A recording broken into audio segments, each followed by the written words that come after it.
ហ្នឹងហើយថ្ងៃហ្នឹងយើងទៅតែបើកហាងកាត់សក់ថ្ងៃដំបូង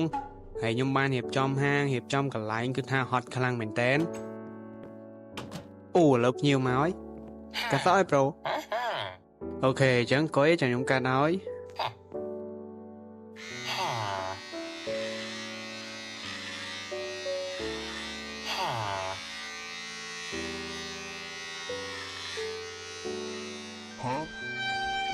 ហើយប្រូប៉ុណ្ណឹងមិនដែរមិនដែរប្រូចុំ